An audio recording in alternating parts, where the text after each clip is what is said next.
The path to a calm mind, Buddhist wisdom. The search for a calm mind is as old as human consciousness itself. Across every age and culture, people have asked how to live without being consumed by fear, anxiety, and endless desires. Buddhism, as one of the profound traditions of human wisdom, has placed great emphasis on cultivating inner serenity, not as a luxury, but as the very foundation of a meaningful life. A calm mind, in the Buddhist perspective, is not an escape from the world, but a return to our natural state of clarity, balance, and presence. It is the still water beneath the surface of constant waves, the quiet awareness that perceives without being overwhelmed, and the unshakable ground upon which all genuine freedom rests. In the modern age, where information, noise, and ceaseless activity dominate daily existence, the wisdom of Buddhism offers an antidote. It does not promise an unrealistic life without challenges or suffering. Instead, it teaches us how to meet life as it is, with equanimity, with compassion, and with an unshaken center. The calm mind is not the absence of thought or emotion, but the mastery of them, not the suppression of desires or fears, but the understanding that liberates us from being enslaved by them. This journey is not easy. It requires patience, practice, and a willingness to face the turbulence of our inner world without running away. Yet the reward is immense, peace that no external circumstance can destroy. In the following chapters, we will walk through 5 essential dimensions of Buddhist wisdom that illuminate the path to a calm mind. These are not abstract theories, but living practices, proven across centuries of monastic discipline and everyday life. Each topic will unfold as a continuous reflection, delving deeply into the nature of the mind, the traps of attachment, the liberation found in presence, the discipline of compassion, and the transformation that silence brings. By the end of this path, you will not only have read about calmness, you will have glimpsed its presence in your own awareness.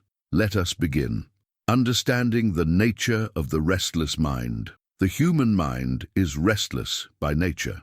It jumps from thought to thought, from memory to anticipation, like a monkey leaping from branch to branch. This constant movement is often invisible to us because we are immersed in it, but once we take the time to observe, we realize how rarely the mind is truly still. Even in moments of apparent rest, the mind is plotting, remembering, fearing, or desiring. This is what Buddhism calls the untrained or ordinary mind, a mind driven by craving and aversion, endlessly seeking comfort and endlessly avoiding discomfort. To walk the path to a calm mind, the first step is to understand this restlessness, not as a defect but as a natural state that requires training. The Buddha himself spent years observing the patterns of thought, emotion, and perception, recognizing that the mind's turbulence comes not from external events, but from the way we relate to them. Suffering arises not simply because something painful happens, but because the mind clings to what it likes and resists what it dislikes. This duality, clinging and resisting, creates a cycle of dissatisfaction. Imagine sitting quietly in a room with no distractions. At first it might seem peaceful, but soon the mind begins to wander. What should I eat later? Did I say the wrong thing yesterday? What if tomorrow brings trouble? In less than a minute, the present moment has been abandoned, and the mind is lost in a stream of commentary. This is not calmness. This is the restless current that Buddhism teaches us to recognize. One of the essential practices for seeing this clearly is mindfulness. Mindfulness is not a vague awareness, but a disciplined attention to what is happening right now, without judgment and without interference. When we practice mindfulness, we notice how thoughts arise, how they linger, and how they fade. We begin to see that the mind's restlessness is like weather, ever-changing, often unpredictable, but not permanent. By observing without reacting, we weaken the grip of compulsive thinking. Buddhist wisdom teaches that the mind's turbulence is fueled by 3 fundamental poisons: greed, hatred, and ignorance. Greed is the endless desire for more, more possessions, more pleasure, more recognition. Hatred is the reflexive rejection of what we dislike, pain, discomfort, or anything that threatens the self. Ignorance is the blindness to reality itself, the failure to see impermanence, interconnectedness, and the illusory nature of the ego. These poisons fuel the restlessness of the mind, keeping it trapped in cycles of dissatisfaction. The path to calmness begins when we recognize these poisons within ourselves. This recognition is not self-condemnation, but clarity. Just as a physician cannot treat an illness without diagnosis, we cannot heal the restless mind without understanding its roots. When we see how greed drives us into endless wanting, we can pause before chasing another desire. When we see how hatred poisons our relationships and our inner peace, we can choose compassion instead of reaction. When we see how ignorance blinds us, we can turn toward wisdom. Calmness is not achieved by forcing the mind to stop thinking.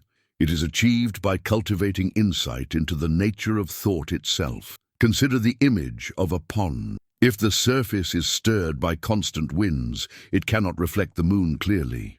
Only when the winds calm down does the water reflect the truth of the sky. In the same way, a restless mind cannot perceive reality as it is. It distorts, projects, and clings. But a calm mind, through training, becomes a mirror that reflects truth without distortion. The Buddhist path emphasizes meditation as the practical tool for this transformation. In meditation, we do not attempt to escape thoughts, but we learn to sit with them, to observe their impermanence, and to realize that they are not who we are.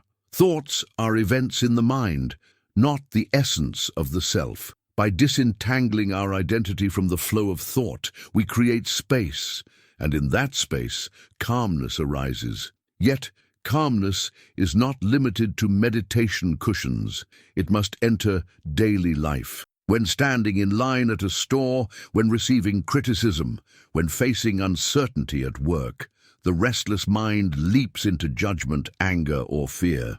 But the trained mind pauses, breathes, and sees the event for what it is, impermanent, conditioned, and not worth losing peace over. This does not mean passivity, it means responding instead of reacting. The restless mind thrives on reaction. The calm mind rests in response. Reaction is immediate, unthinking, and fueled by habit. Response is deliberate, grounded, and born of awareness. Every time we choose response over reaction, we reclaim a piece of our calmness. Ultimately, to understand the restless mind is to begin disarming it. We no longer need to be swept away by every wave of thought or every surge of emotion. We begin to see that behind the turbulence lies a deeper stillness, a spacious awareness that is always present but often ignored. Buddhist wisdom calls us back to this stillness, reminding us that calmness is not created but revealed, once the layers of craving, aversion, and ignorance are gently removed. At the end of this first step, we realize that the restless mind is not our enemy, but our teacher. It shows us where we are attached, where we are afraid, and where we are blind. By learning to observe without judgment, we transform restlessness into insight, and insight into freedom. If you found value in this reflection and want to continue walking the path of wisdom together, make sure to subscribe to the channel so you don't miss the next steps on this journey toward a calm mind. The discipline of presence and the liberation from attachment presence in the Buddhist understanding is not merely being physically where you are, but fully inhabiting the reality of this moment with clarity and acceptance. It is the direct encounter with life as it unfolds, without the interference of compulsive thought, clinging to what has passed or fearing what has not yet arrived. A calm mind is built upon the discipline of presence, for only in the present can peace be experienced. The restless mind is always elsewhere, replaying regrets of the past, rehearsing anxieties about the future, inventing stories to reinforce the self. Presence, by contrast, roots us in the only reality we ever truly have, this breath, this step, this moment. But presence requires discipline because the mind is conditioned to wander. The Buddhist path speaks of mindfulness and concentration as the training grounds for presence. Mindfulness is remembering to come back again and again to what is happening here and now. Concentration is the stability that develops when the mind stays with the object of awareness without scattering. Together they create the foundation for calmness. Imagine standing before a flowing river. The restless mind is like a twig tossed into the current, carried away by every ripple. Presence is like standing on the riverbank, observing the flow without being swept away. We still see the current, but we are no longer trapped in it. This distance is not detachment in the sense of coldness, but liberation from the compulsion to grasp. Attachment is the force that keeps us enslaved to restlessness.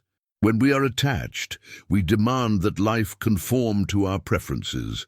We cling to people, possessions, status, and even ideas as if they were permanent. And when they inevitably change, we suffer. The Buddha identified attachment as one of the primary causes of dukkha, suffering or dissatisfaction. To live attached is to live in constant fear, fear of losing what we love, fear of not getting what we want, fear of change itself. Presence frees us from this by showing us the impermanent nature of all things. When we dwell in presence, we see that everything arises and passes away. Thoughts arise and dissolve. Emotions surge and fade, bodies grow and decay, relationships bloom and wither. This impermanence is not a tragedy, but the natural rhythm of existence. When we embrace it, we loosen the grip of attachment and discover a serenity that does not depend on external conditions. One of the profound insights of Buddhism is that clinging to impermanent things is like trying to hold on to water with clenched fists. The tighter we grasp, the faster it slips away. The discipline of presence teaches us to open our hands, to let life flow through us without trying to control it. This does not mean indifference or passivity. It means engaging with life fully, but without the desperate demand that it conform to our ego's desires. We love without trying to possess. We work without clinging to results. We enjoy without fearing the end of enjoyment. In this way, presence becomes liberation. Consider how much of our suffering arises not from the events themselves, but from our refusal to accept them. When someone we love changes, or when circumstances shift beyond our control, our first impulse is resistance. This should not be happening. I cannot bear this loss. I must fix this immediately. In presence, however, we see things as they are, not as we wish them to be. We acknowledge reality, and in acknowledging it, we make peace with it. This acceptance does not mean resignation. It means we stop wasting energy fighting what already is, and we redirect that energy toward wise response. In this sense, presence is not passivity, but power. The power to live aligned with reality rather than deluded by illusion. The practice of meditation illustrates this principle vividly. When sitting in silence, distractions will inevitably arise. A memory, a plan, a desire, a discomfort. The untrained mind chases them endlessly, creating entire narratives that take us far from the present moment. The disciplined mind notices them, acknowledges them, and returns to the breath or the chosen point of focus. This repeated act of returning is the heart of presence. It is training the mind to be here. Over time, this presence begins to spill over into daily life. Washing the dishes is no longer a task to rush through, but an opportunity to feel the water, to hear the clink of the dishes, to experience being alive in this simple act.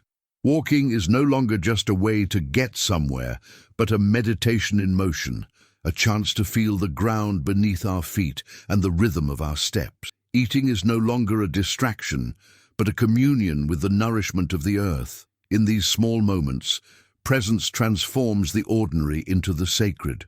Calmness is not found by rearranging external conditions until everything is perfect. It is found by training the mind to be present regardless of conditions. The storm may rage outside, but the presence within remains untouched. This is why Buddhist masters often compare the calm mind to a mountain. The mountain does not move when the winds blow or the rains fall. It remains grounded, steady, and immovable. Presence gives us this quality of inner stability. Yet presence requires vigilance, because the pull of attachment is strong. The modern world constantly invites us to leave the present moment. Advertisements seduce us into believing happiness lies in the next purchase. Social media pulls our attention into the curated lives of others. Work pressures lure us into obsessing over future outcomes. Even memories of the past, both sweet and bitter, chain us to what cannot return. In this storm of distractions, presence is radical. It is the refusal to be dragged away.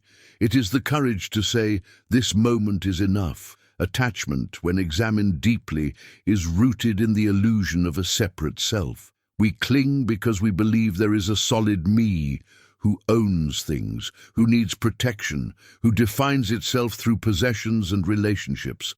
Buddhism reveals this as a misunderstanding. The self, as we ordinarily conceive it, is a collection of changing processes: body, feelings, perceptions, thoughts, consciousness. None of these is permanent, and none is truly mine. When we see this, attachment begins to dissolve. We realize that nothing can truly be possessed because even ourselves are impermanent. This realization is not nihilistic but liberating. Without the burden of attachment, we can live with greater freedom and compassion. Presence also transforms our relationships. When we are attached, we treat others as means to satisfy our desires. We cling to them, fear their loss, and demand they fulfill our expectations. This creates tension, disappointment, and conflict. Presence allows us to meet others as they are, without the overlay of our projections.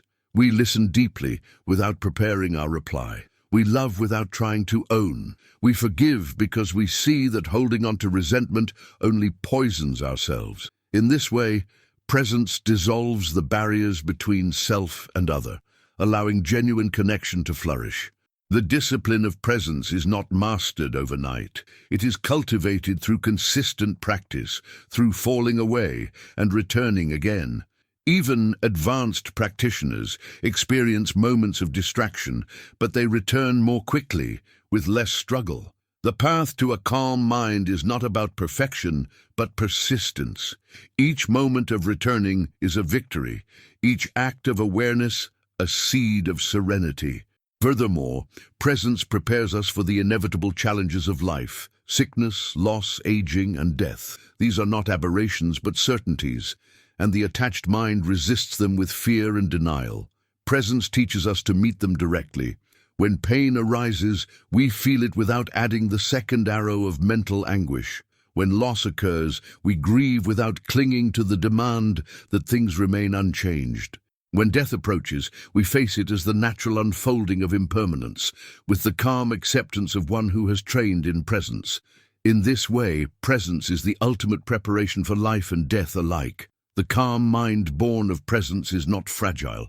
It does not depend on silence or special conditions. It is resilient, adaptable, and grounded.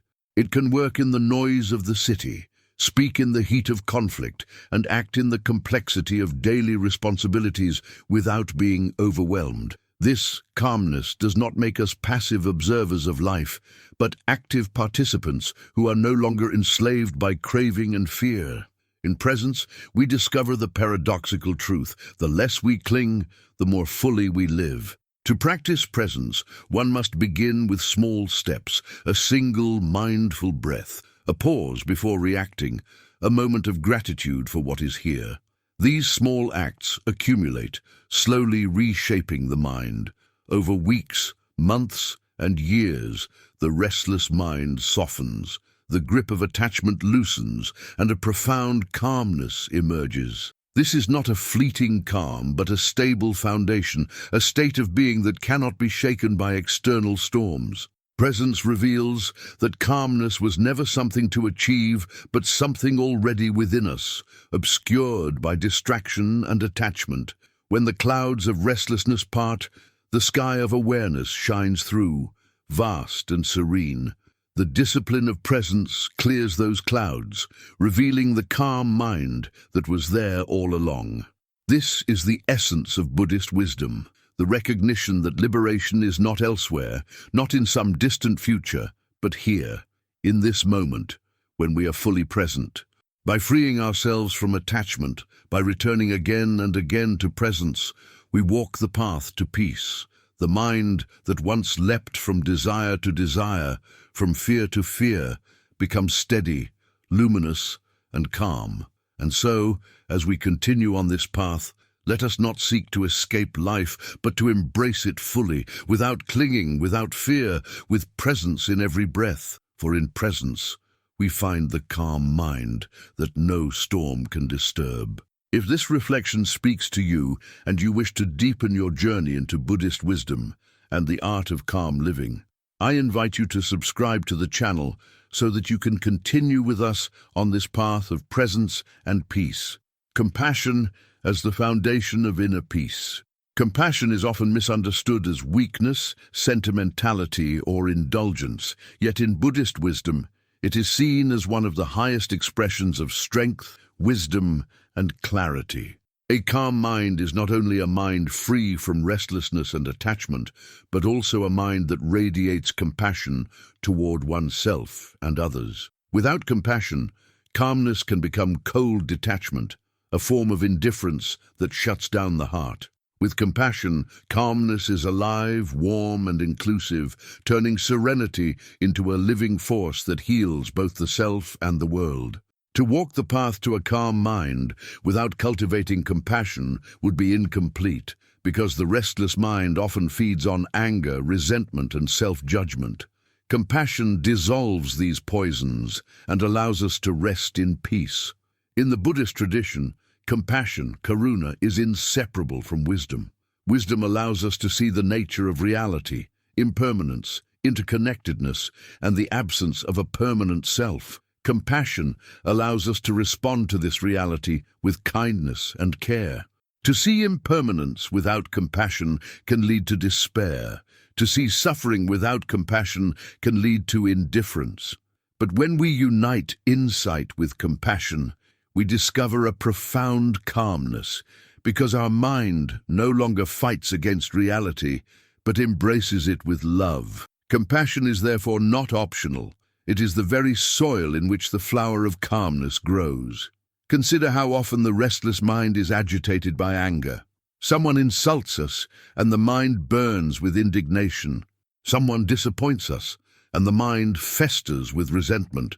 Someone harms us, and the mind is consumed by fantasies of revenge. These storms of anger and bitterness disturb inner peace more than any external event could. But when compassion arises, it transforms our response. Instead of seeing the other as an enemy, we see them as a human being caught in their own suffering, acting from ignorance or pain. This does not excuse harmful behavior, but it liberates us from hatred. Hatred is like drinking poison and expecting the other to suffer. Compassion, by contrast, frees us from this poison, allowing our mind to remain calm, even in the face of conflict. Buddhism teaches that all beings seek happiness and avoid suffering. This is as true for the person we call friend as for the person we call enemy. When we recognize this shared condition, our perspective shifts. We see that the one who harms us is, in their own way, struggling to escape suffering or chasing happiness, even if misguidedly. This recognition softens our heart. It allows us to meet life not with hostility, but with understanding. And in this understanding, calmness arises because we are no longer trapped in cycles of blame and retribution. Compassion must also be directed inward. Many people live with an inner critic that constantly judges, condemns, and belittles them. I am not good enough. I should have done better. I am unworthy of love. These thoughts gnaw at the mind, creating endless anxiety and self-hatred. A calm mind cannot grow in the soil of self-violence. Compassion toward oneself is therefore essential. This is not indulgence or complacency, but the recognition that we too are human, that we too suffer, and that we too deserve kindness. When we practice self-compassion, we learn to hold our pain with tenderness instead of harshness. We begin to treat ourselves as we would treat a dear friend, and in this gentle embrace, the mind finds rest.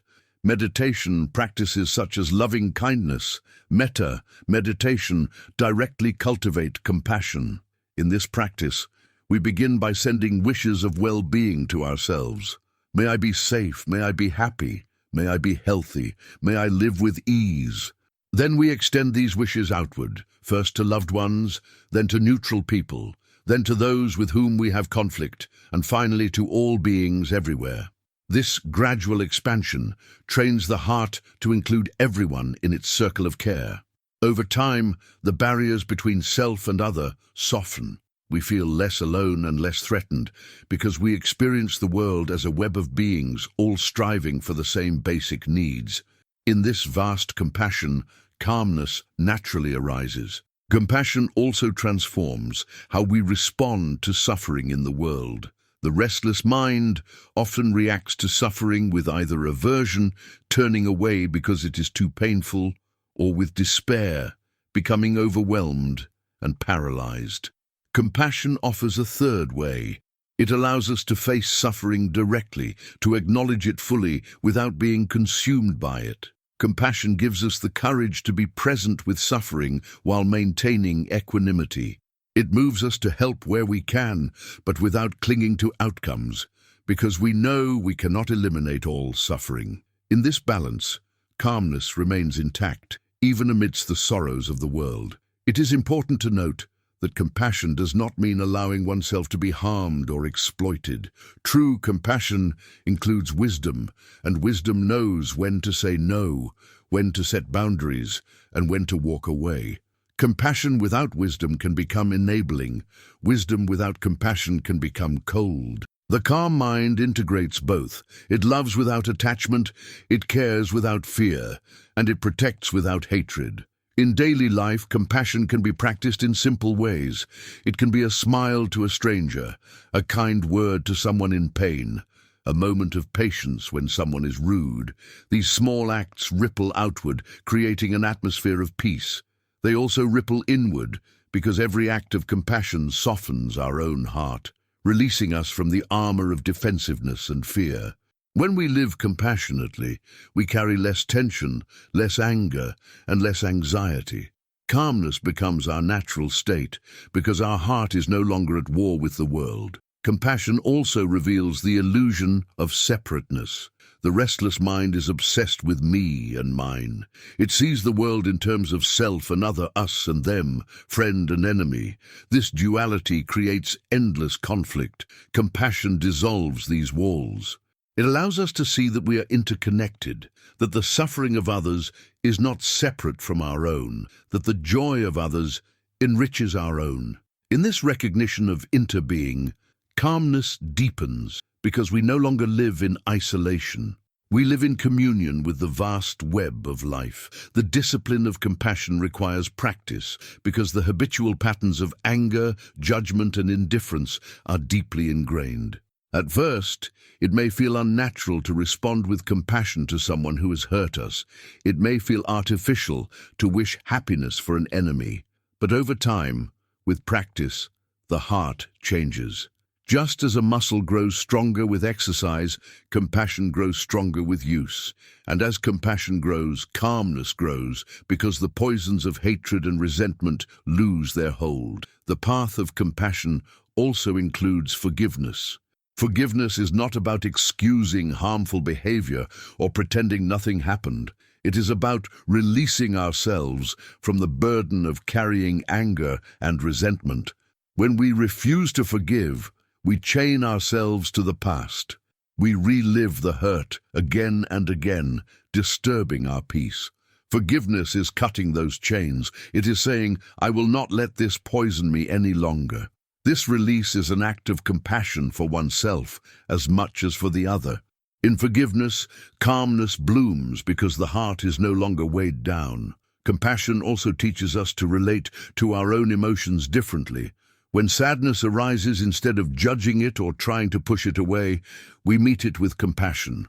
It is okay to feel this. May I hold this sadness with kindness. When fear arises, we meet it with compassion. It is natural to be afraid.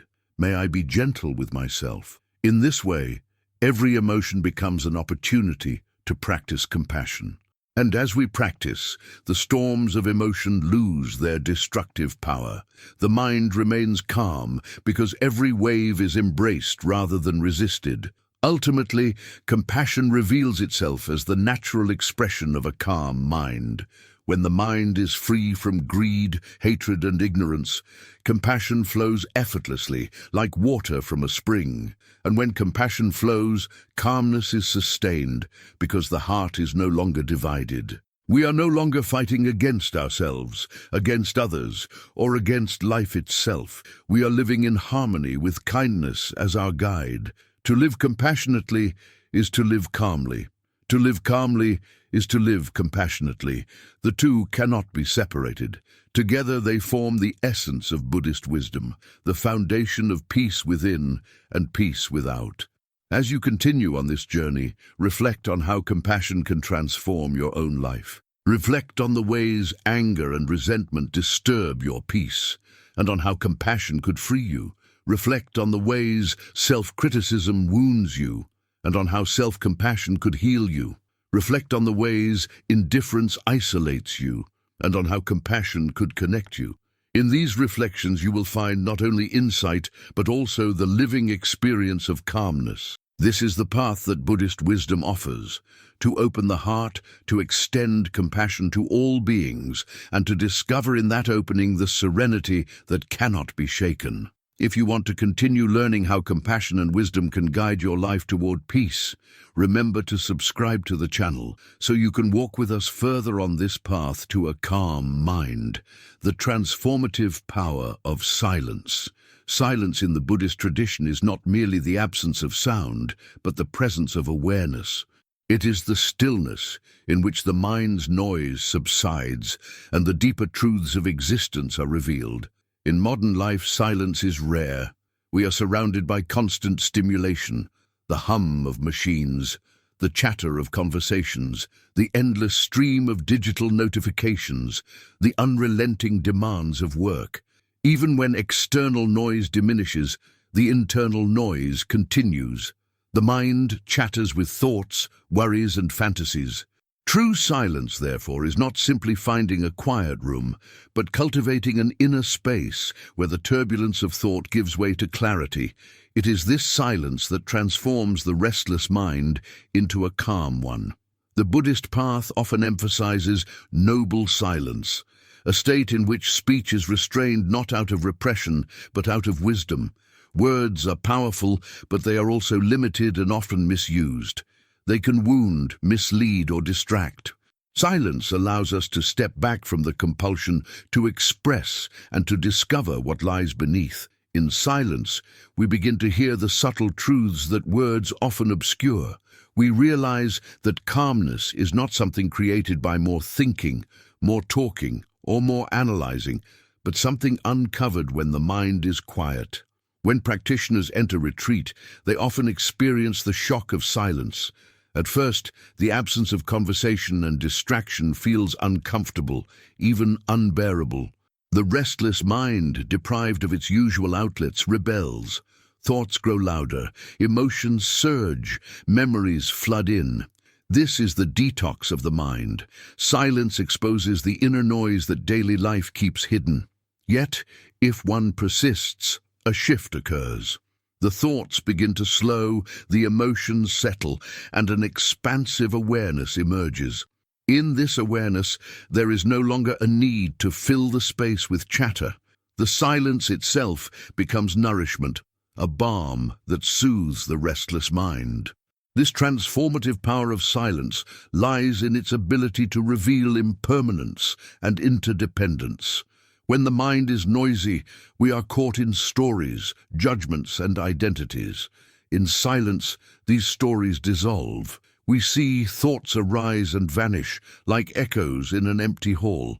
We realize that the self we cling to is nothing more than a pattern of fleeting thoughts and feelings. This realization is not frightening, but liberating. Without the burden of defending a fixed identity, the mind rests in calmness. Silence shows us that we are not our thoughts, but the awareness in which thoughts appear and disappear. In the practice of meditation, silence is both the method and the result. We sit in silence to cultivate inner silence, and as inner silence deepens, meditation flourishes. The breath becomes a doorway into stillness. Each inhalation and exhalation grounds us in the present. The mind, once scattered, begins to gather. The chatter fades. What remains is a spacious silence in which reality is experienced directly. In this silence, even the smallest sensations, the beating of the heart, the rustle of clothing, the warmth of the body, become vivid. This heightened awareness is not agitation, but calm presence. It is silence alive with clarity. Silence also transforms our relationships. In ordinary interactions, much of our speech is reactive. We talk to fill gaps, to impress, to defend, to assert. This compulsive speech often creates misunderstanding and conflict. When we practice silence, we learn to listen. True listening is rare. It is not preparing our reply while the other speaks, but opening ourselves fully to their words, tone, and presence. In this deep listening, compassion grows. We hear not only what is said, but also the suffering and longing beneath the words. Silence thus becomes a bridge, connecting us to others more profoundly than speech ever could. In silence, we also reconnect with the natural world. The modern mind often overlooks the subtle beauty of existence, the whisper of wind through trees, the song of birds at dawn, the rhythm of waves against the shore. When we are silent, these sounds are no longer background noise but sacred music. We realize that calmness is not something to manufacture, but something already present in the harmony of nature. By immersing ourselves in this natural silence, our own mind resonates with peace. The transformative power of silence is not limited to moments of retreat or meditation. It can be practiced in daily life. We can choose to pause before speaking, to breathe before reacting, to rest in silence before deciding. These small acts create space in the mind. They break the cycle of reactivity and allow wisdom to guide us. In silence, we discover freedom. The freedom not to be compelled by every impulse, not to be enslaved by every thought. We discover that calmness arises not from controlling life, but from allowing it to be as it is. Silence also heals. The restless mind, constantly bombarded by information and stimulation, becomes exhausted. Anxiety, stress, and burnout are the natural outcomes of this overload. Silence is the medicine. In silence, the nervous system relaxes, the body restores, and the mind rejuvenates. It is no coincidence that people return from silent retreats with renewed vitality.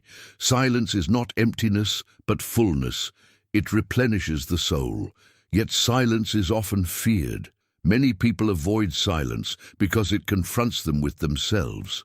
In silence, we cannot hide behind distractions. We face our fears, our griefs, our longings. This confrontation is uncomfortable, but it is also the gateway to transformation. Only by facing what lies within can we move beyond it. Silence holds up a mirror, showing us both our wounds and our wisdom. By staying with it, we integrate both, and the result is calmness. The teachings of the Buddha remind us that silence is not withdrawal from life, but engagement with its deepest truth. The Buddha himself often taught through silence. When asked questions that could not be answered with words, questions about the ultimate nature of existence, he remained silent. This was not evasion, but wisdom. Some truths cannot be captured by language. They must be experienced in silence. In this sense, silence is not a lack of communication, but the highest form of communication. For the practitioner, cultivating silence requires courage and patience. It means resisting the urge to constantly check devices, to fill every moment with noise, to drown out discomfort with distractions.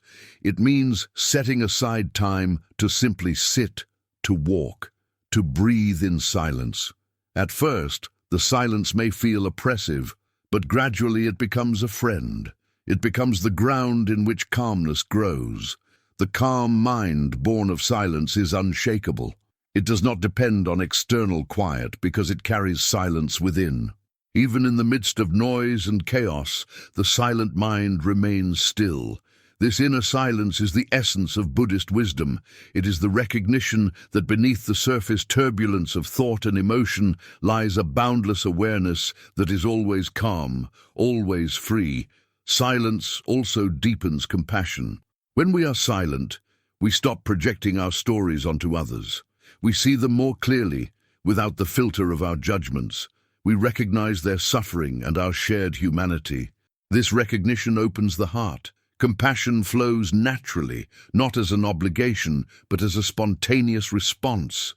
In this union of silence and compassion, calmness becomes luminous, touching everyone we encounter. The transformative power of silence is thus multifaceted. It reveals truth, heals the mind, deepens relationships, connects us to nature, and awakens compassion. But most of all, it anchors us in calmness. It shows us that peace is not something to chase in the future, but something available now, in the quiet space of awareness. To embrace silence is to embrace life itself, for life, in its deepest essence, is silent. The stars move in silence. The earth spins in silence. The heart beats in silence. When we tune into this silence, we align ourselves with the rhythm of the universe. We discover that calmness is not an achievement, but our natural state, revealed when we quiet the noise. As you reflect on this, consider how you can bring more silence into your life. Perhaps it is setting aside a few minutes each day to sit without distractions. Perhaps it is walking in nature without headphones. Perhaps it is pausing before replying in a heated conversation. These small acts of silence accumulate, transforming the restless mind into a calm one. Silence is not emptiness, but fullness. It is not absence, but presence. It is not weakness, but strength. And in this silence, the path to a calm mind is illuminated. If you wish to continue exploring how silence can transform your life and lead you deeper into peace, I invite you to subscribe to the channel so together we can continue walking this path of Buddhist wisdom and inner serenity, the path of equanimity and unshakable balance. Equanimity is perhaps the crown jewel of Buddhist wisdom and the final foundation of a calm mind. It is not indifference, nor is it passivity. It is the steady balance of the heart and mind that remains unmoved by the dualities of gain and loss, pleasure and pain, praise and blame, success and failure. In life, these pairs of opposites swirl around us endlessly, pulling us first in one direction and then the other. When we lack equanimity, our inner state rises and falls with every change in external circumstance. When someone praises us, we soar. When someone criticizes us, we sink. When fortune smiles, we are elated. When difficulties arise, we are devastated. This roller coaster is the essence of restlessness. Equanimity frees us from it, giving us a calm mind that no storm can disturb. The Buddha often emphasized equanimity, upekkha, as one of the four immeasurable states alongside loving kindness, compassion, and sympathetic joy. Equanimity does not mean being cold or detached. It means caring deeply while remaining free from the agitation of clinging. It means engaging fully with life without being enslaved by it. Imagine a tree with deep roots. The winds may blow, the seasons may change, but the tree remains upright, stable, and grounded. Equanimity gives the mind such roots. The restless mind is constantly evaluating, judging, comparing. It says, this is good, that is bad, I want this, I do not want that. This must last, that must end. These judgments keep the mind in turmoil because reality never conforms to our demands. Equanimity is the wisdom of allowing reality to be what it is without the constant push and pull of preference. This does not mean we do not act to improve life, to reduce suffering, or to create goodness. It means we act from clarity rather than from agitation.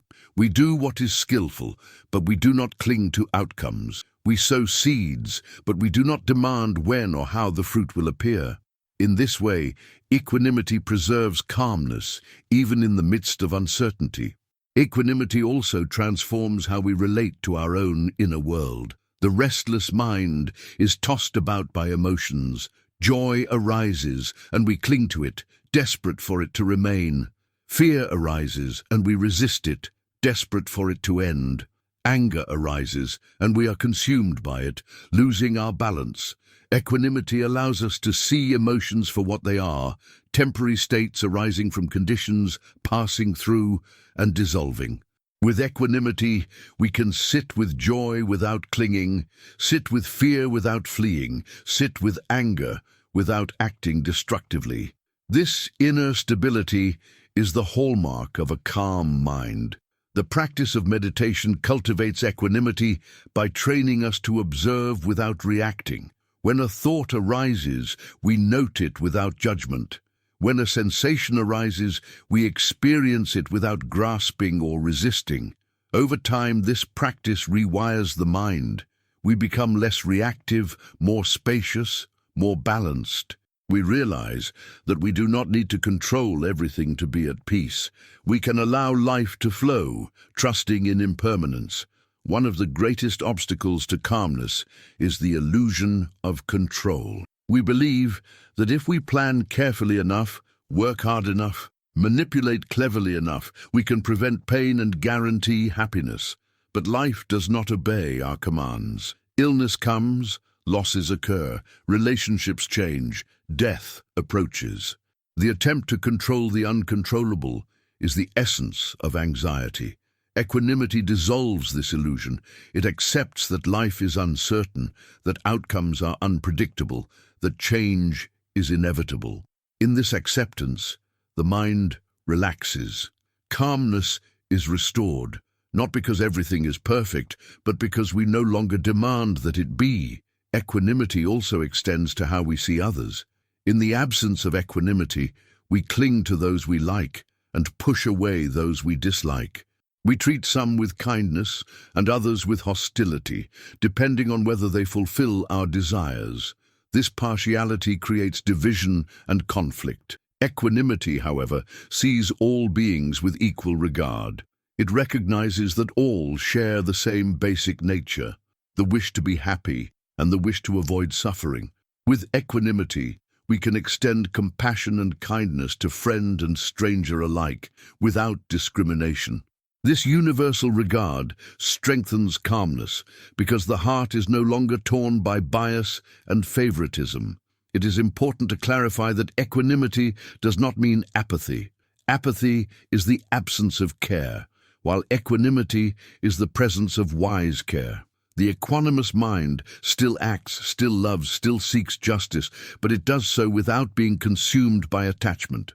When we help others with equanimity, we do so not because we demand a specific outcome, but because helping itself is right. When we face injustice with equanimity, we resist not out of hatred, but out of clarity. This distinction is subtle but crucial. Apathy withdraws from life. Equanimity engages life from a place of calm balance. Equanimity is also tested most deeply in times of crisis.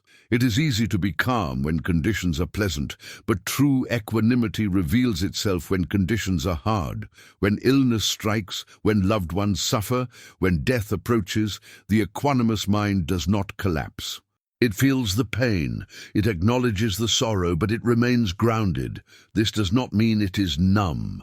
Equanimity is not the absence of feeling, but the absence of being overwhelmed by feeling. In the face of life's hardest truths, equanimity allows us to respond with courage and compassion rather than panic and despair. The cultivation of equanimity is a lifelong practice. It requires patience, because the habits of clinging and aversion are deeply ingrained. We must learn again and again to let go. We must remind ourselves again and again that everything changes. Over time, this wisdom sinks deeper into the heart. We begin to live not as someone grasping at life, but as someone flowing with life. Calmness becomes natural because we no longer resist the nature of things. Equanimity also brings freedom from the tyranny of opinion. The restless mind is constantly concerned with what others think. Praise lifts us up. Criticism drags us down. Our sense of self rises and falls with the judgments of others. This is exhausting and fragile. Equanimity liberates us from this. It allows us to accept praise without vanity and criticism without despair. We see both as passing sounds, not as ultimate truth. Our worth is no longer at the mercy of others. In this independence, calmness is secure. Equanimity also prepares us for death, the final test of calmness. Death is the ultimate change, the dissolution of all we cling to. Without equanimity, death is terrifying. With equanimity, death is accepted as part of the natural flow. We let go, as we have let go countless times before, trusting the law of impermanence. This acceptance brings profound peace, even at the threshold of life's end. Practically, equanimity can be cultivated in daily life by noticing small reactions. When someone cuts us off in traffic, do we immediately flare with anger? When someone compliments us, do we immediately puff with pride? When plans change, do we immediately fall into frustration? Each of these moments is an opportunity to practice equanimity. We pause, breathe, and remind ourselves, this too will pass. I do not need to cling. I do not need to resist. This gentle reminder gradually builds the habit of balance. Equanimity also grows through reflection on the nature of all conditioned things. Everything that arises is dependent on causes and conditions, and everything that arises will eventually pass away. Nothing is permanent. Nothing can be possessed. By contemplating this truth, we loosen our grip on life. We begin to see joys and sorrows, successes and failures, not as ultimate realities, but as waves on the surface of the ocean.